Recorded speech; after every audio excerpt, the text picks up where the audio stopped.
Welcome everyone to part one of my Apollo 13 restoration. You ready? Let's get going. Welcome to the jungle. We got fun and games.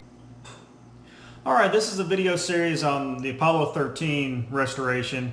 Normally I document all my restorations pretty detailed on Pinside, and there's several up there if you want to see. I've got a Jurassic Park, Back to the Future, Fire. And so if you want to see those, those are on Pinside. I decided to do this one a little bit different. I'm going to try and video most of it, and there still may be some things I put up on Pinside between the videos, but I'm going to try and more video document the restoration, just kind of an experiment, see how it works. In part one of the video, my intent was to do a complete teardown of the machine and just cover all the things I do when I tear down and the different techniques I use and maybe the thought process behind some of the things I do.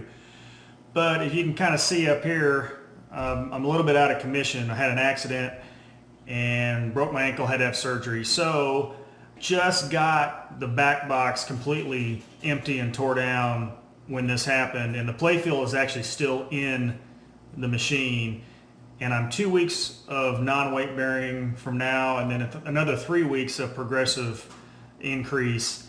And I just can't get the playfield out of the cabinet safely onto a rotisserie, so I really can't continue. So I decided to go ahead and put the video together of what I have so far, and then when I am able to continue, I'll do part two. And plus I'm just bored and I needed something to do. So I just thought I'd go ahead and do this, and we'll go from there. So let's get started. All right, so here's Apollo 13.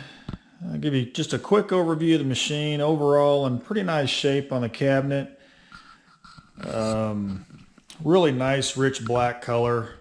Just a few little marks on the back box. Nothing major. Couple little scuffs, and those can easily be taken care of.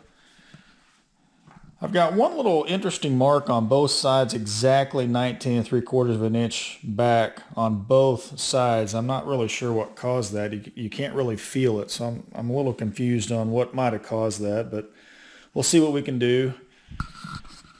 One of the problems I have is it had some kind of security bar in it, so I got 4 holes right here.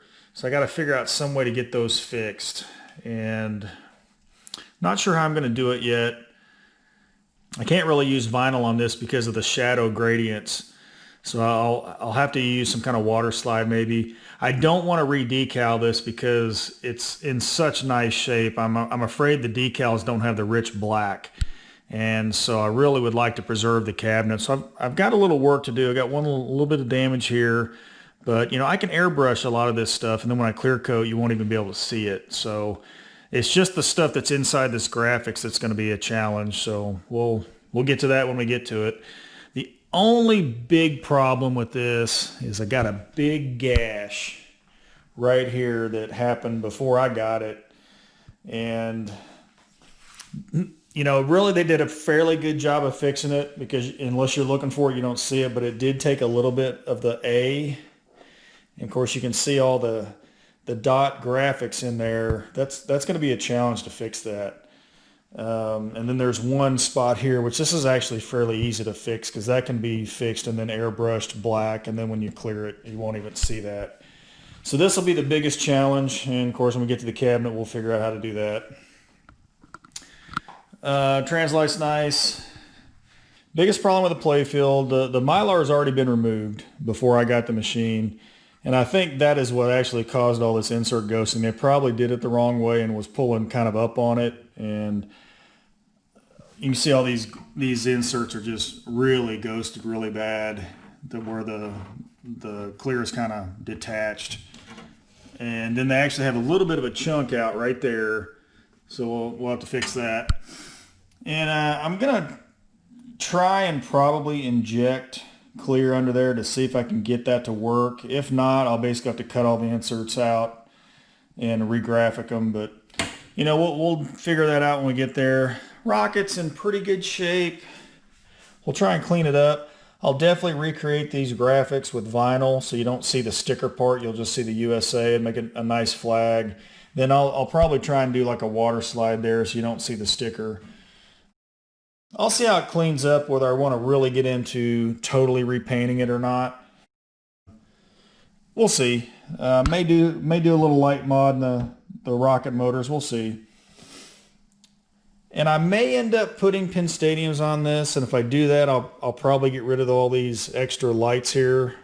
We'll figure that out. We'll do some experimenting. I will probably change the domes to different kinds of domes. I don't like the Sega domes. But the ramps are in pretty nice shape. And we'll see from a color coding standpoint. I may end up going and powdering them all, but they will be a blue like they are, but it'll be kind of a metallic blue that we might carry over into the rails and stuff. Speaker panel looks pretty good. Just clean that up, and let's take a look at the inside of this thing. All right, playfield opened up, and you can see this thing looks really nice underneath. Subway ramp's not even really that dirty. I don't think this thing had a lot of plays on it. I don't know if it was home use only, but it really looks nice. Just a little bit of dirt in the cabinet, nothing major. I guess somebody marked it with a 13 here, make sure we didn't get that confused. But I'll upgrade the speaker. But overall, really happy with how this thing looks on the inside. So not as much cleaning as a lot of machines. So this thing should be pretty fun to work on. So let's get started. All right, one of the secrets to doing a restoration is pictures. Always take a ton of pictures. I take a picture, before I take something apart, then when I take it apart, and then the bare space that was after I took it apart. And when you watch them backwards, it's just kind of like an instruction manual. So if you think you've taken enough pictures, take a few more. You can never have too many. All right, I got the back glass out, and one of the things I'll do is color DMD when I end up putting this thing together. But one of the neat things about the Sega machines is I love their speaker panel, how you just pop this and the whole thing is hinged and open instead of having to lay it down, pop it out, and every time you put it in and out of a regular type of game, you worry about scratching the edge. I just think that's a cool design. You can see it's pretty clean on the inside. Not as much dirt as a lot of games show. Of course, obviously some dirt in the bottom, but the boards are really nice. Of course, it runs great. I've had it in my game room for several years. So anyways, we'll do some detailing in here, but it's pretty nice shape from the back box standpoint. Got the Translight off this, and this is actually a pretty cool Translight. I hadn't seen this in pinball before. You see it in a lot of movie posters, but I hadn't seen this in a pinball machine before.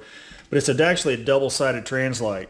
So you got the full graphics on the back instead of the white kind of masking or whatever you want to call it on the back. So it usually makes the colors richer. So that's just kind of a cool detail that I hadn't seen before. All right, the light panel on this one was pretty easy to remove. You just actually slide it off of these two prongs. So I've got it over here on the table. And one of the things I've started doing is to restore stuff as I'm taking it off. So it makes the disassembly process longer, but you're able to write down parts you need or something as you're doing it instead of figuring out when you're trying to put it together that something's broke. So what I'll do is actually clean this thing up, replace all the light bulbs, and I'll actually take these brackets off because I'm going to have them powder coated, and I'll fix, the little bit of stuff you see like this. But we'll get this thing off fixed up, and then we'll head off to the next part. All right, one of the things I do is I use my ScanJet 4670, and I'll scan every decal in the game when I'm working on it, and that way I can reproduce them if needed later. Sometimes I don't have to, but I always like to have a scan of them that I can even put in my archives for another project. But I'll probably end up taking these decals off and then repainting that and then creating new decals to put in the end. All right, I'll show you one of the things I do when I'm removing all these plugs. So you take a Sharpie, right on there. So this is actually the DMD plug. So I'll write DMD1. Now if there's a second one, I'll put DMD2 or whatever.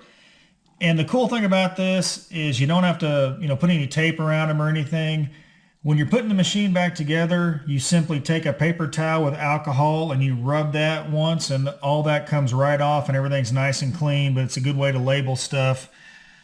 Like here, J13. So I'll label every one of these connectors right on the connector.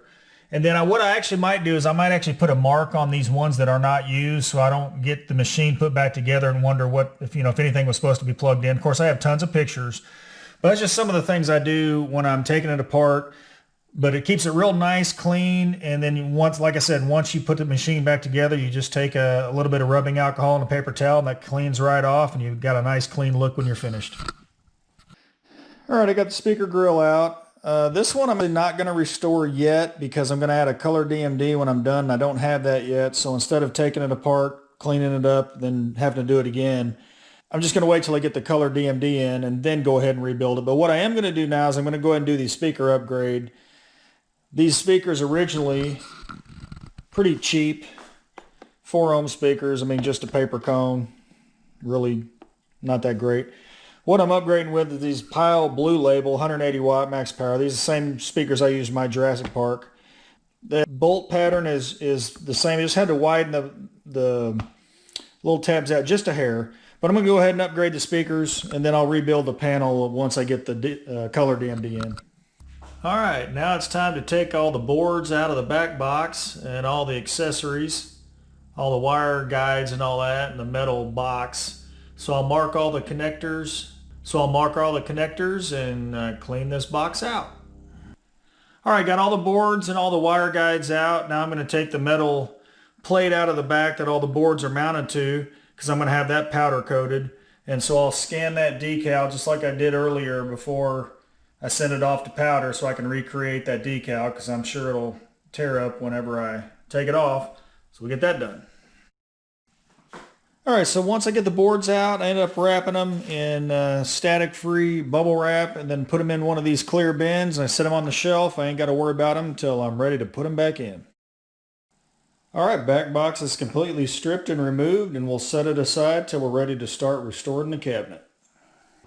Once again, I apologize that it wasn't the full teardown, but you can at least see where I'm at, and hopefully here in a few weeks I'll be able to get that playfield started and get part 2 set up for you. But hope you enjoyed the video. If you like what you see, please like, subscribe, and I'll see you on the next one.